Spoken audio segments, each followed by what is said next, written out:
What's going on, guys? JR Sports Cards coming at you with another video today. I'm super pumped to bring you guys this video. I'm going to be sharing with you my tips for retail hunting, how you can get retail sports cards at like Walmart, Barnes & Noble, the Dollar Tree. So pretty much everything except for online Target, pretty much at this point. So these tips have worked for me. I had a nice Barnes & Noble restock the other day, got a bunch of great boxes, and got a Dollar Tree gravity feed box of the Donruss basketball. So lots of great stuff, has come from these tips. So I want to take you through them. It's kind of like a series of tips. So it's not like here's tip one, here's tip two. They kind of all go off each other. It's almost like a process. So I'm going to be teaching you the process of pretty much how I get retail sports cards, if that makes sense. So let's get into it. All right. So first kind of step, before you don't want to drive out pretty much. You don't want to just drive and go to a random store and see, okay, do they have cards? Do they not have cards today? My recommendation is to call first. So I'm going to use Dollar Tree as my main example here because there's so many Dollar Trees, right? At least in my area, I could go to like 3 or 4 Dollar Trees. It could take me, 25, 30 minutes to drive and go check each Dollar Tree. The problem with that is you're wasting gas and you're wasting, you're using miles in your car. So you have to look at the real cost of actually driving around, right? Calling is much, much easier. So you call, the Dollar Tree and you say, hey, do you guys have any trading cards, sports cards, whatever do you sell? Usually they'll be like, we don't have any right now, but we get them in. And in that situation, you just kind of ask, okay, when do you get them in? But I'll get to that. So say they do have them, right? So say they're like, yeah, we have sports cards right now. We have these, NBA Donruss gravity feed boxes. That's when you ask, okay, can you put those on hold for me? Because the chances are someone could be coming in the next, 20 minutes that it could take you to get to that Dollar Tree.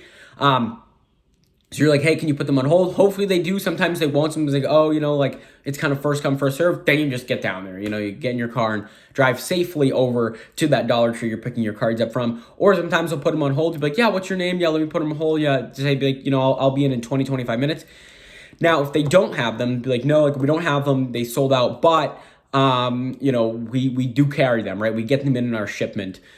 This is when you ask, oh, okay, so when does that shipment come in, right? Because you want to know when they restock those cards. So for Dollar Tree, I know it's Thursday afternoon, at least in my area. So they'll be like, oh, so we get our, our truck comes in Thursday afternoon. So maybe try calling then, right? And so that's a great, bit of information you just got. So you're ready for next Thursday. So you call, 1 p.m. next Thursday. Hey, did you guys get any sports cards in? Yeah, we got some sports cards in. Awesome. Could you put the box on hold for me? And boom, there you go. Or yes, we got some sports cards in. We can't put them on hold. And boom, all right, let's get down to that Dollar Tree, right? So it makes it much easier. You're saving a lot of money in gas. You're saving a lot of money in depreciation, and it helps tremendously. Another thing, that was just Dollar Tree. But so, for example, Barnes & Noble, I called the other day, I called like a few Barnes & Nobles. Hey, did you guys get cards in? I knew they restocked on Wednesday, Thursdays because I had called before, and been like, oh, when do you guys usually, get your cards in? They were like, oh, Wednesdays, Thursdays. I'd call Thursday morning, stuff like that. So I called a bunch of, Barnes & Nobles on Thursday, and I was like, hey, do you guys get your cards in? Some were like, yeah, we did, but they already sold out. And then I called this one Barnes & Noble, yeah, we have a bunch of cards. We have these Chronicles blaster boxes, we have Bowman mega boxes and everything. I'm like, oh, awesome, can you put them on hold for me? And she was like, no, we can't, but you can buy them over the phone. And boom, that's what I did. Bought them over the phone, went and picked them up from Barnes & Noble, and boom, there you go. That was a big W for me because I had called, a week prior or, a couple weeks prior. I knew when they were going to stock. So I called the day that I thought they were going to stock. They had them left over. I was a little further away from this Barnes & Noble than I may have liked to travel. But I still did it because, it was a good amount of product to get.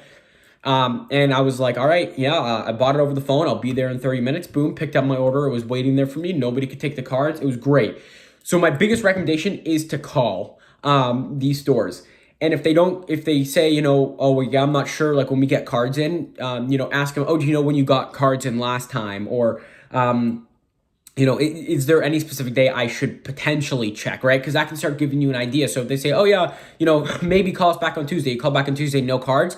Mark Tuesday off as not an option or not a potential time that they restock, right? So kind of process, this is a real process of elimination type thing. So asking questions to eliminate all the options you potentially can is going to be your best bet for getting that correct, time where you have the best odds of going in and getting something or calling and putting something on hold or purchasing on the phone, whatever that, may be for you.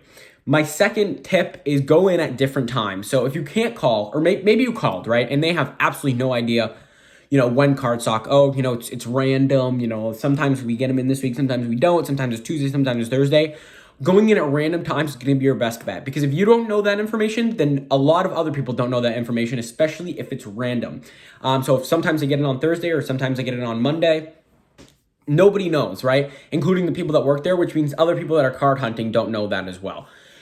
So now that's your job, in my opinion, or, could be your job, whether, how far you want to go with retail hunting, to kind of go in at different times. If you're, passing by the store, I would hop in if you have, 5-10 minutes to park your car, run in, run out, right? Because you're on the way. I wouldn't just go out of your way and waste gas, waste miles, unless it's like a really big stock, like Walmart maybe could be worth that potentially. But kind of going and checking each store, at different times, whether you're passing it, maybe maybe you should have some extra time, you want to go check. Going at random different times to kind of see, okay, is there any sort of pattern? Is it really random? And if it is really random, your odds of, going at different times and potentially hitting something are, better than maybe going at the same time every time, and is technically better, but maybe popping in a Monday at 1 p.m. compared to a Friday at 3 p.m. They may have cards in that Monday at 1 p.m. And so it's good to just kind of check at random times if you're in the area. Again, I don't recommend you kind of going out and like wasting gas and stuff like that. But if you're just in the area, popping in really quickly to see, and potentially you can find patterns from that maybe nobody else has noticed, because patterns are going to be your biggest thing, right? Because again, this whole process is process of elimination, right? You need to eliminate the options that you're not going to get cards, so you can get cards with those options that you have the better chance of. My last kind of step to this process is like writing everything down. Literally, I write all this information down because you're gonna forget. I was stubborn. I was like, oh, I will never forget, this information, that information, and I always forgot. And I was like, oh no, like I found out and then I forgot. So if you go, if you call and they're like, okay, yeah, we either stock, Wednesdays or Thursdays, write that down. Barnes & Noble, Wednesday, Thursday.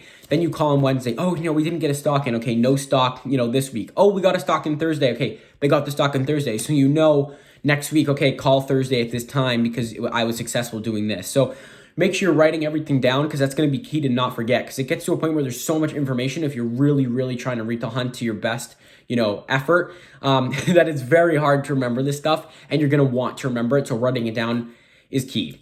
Another thing I do is put stuff in your calendar. I know it seems hardo, but again, this is what retail hunting has come to at this point. But for example, in my calendar, I have, Thursday, 1 p.m. Okay, call Dollar Tree. Perfect. I won't forget. It comes up on my laptop when I'm, either making a video or editing a video or something. I'm like, oh, I got to call Dollar Tree right now. I would have forgot.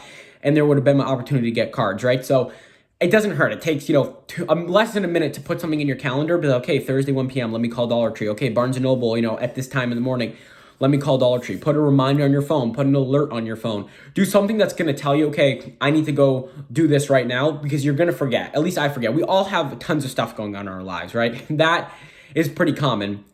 And so the way to kind of help yourself here is just by writing it down. It takes less than a minute. Put it in your calendar. It's really going to help. It's helped me so much. There have been times where I forgot to call, or it was a Wednesday morning and I'm like, oh my gosh, I never, checked Barnes & Noble, right? But then I started writing down my calendar and boom, I'm hitting restocks like crazy. So it's really, really great.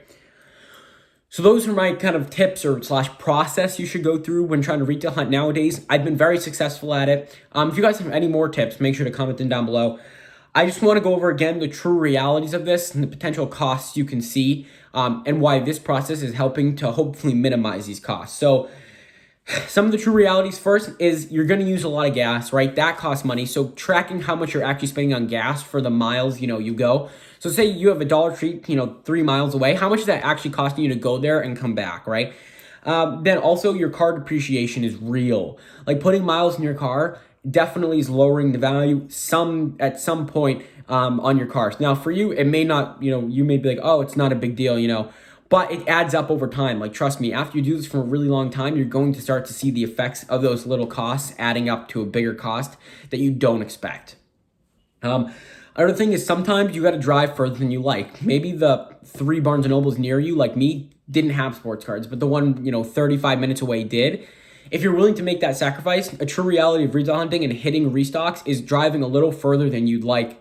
Again, using a little more gas, using a little more miles in the car, but you got to kind of look at it. Is it worth it for what I could potentially get or what I am going to get? Is it worth, spending that extra, little, no, I shouldn't say little, but is it, worth spending that extra money on the, gas or travel costs pretty much? And the last thing is there's a real lack of selection right now, guys. There's not a lot of retail product out, okay? Without Target and Walmart being really, really hard to get restocks at, there's a real lack of selection, right? Barnes & Noble carries Chronicles. They carry Bowman Mega Boxes. They don't carry Select. They carry Diamond Kings. The Dollar Tree literally only has Donruss Gravity feed boxes, NBA Hoops Gravity feed boxes. It's just the true reality that there's a lack of selection right now.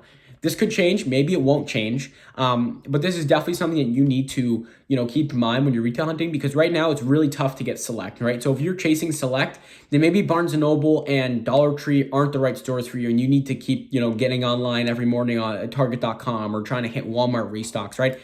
The true reality, again, is lack of selection. Guys, that's going to do it for today. I hope these tips help you. I hope you can kind of figure out how to maneuver your way around the retail hunting situation. Let me know if you score some retail down in the comment section below, guys. Tune in for tomorrow. We're cracking open a Bowman Mega Box sent in by a subscriber, so I'm pumped. I already opened it, and it was a pretty fire box, I got to say. So you'll see that video tomorrow, guys. Have a great day. Peace.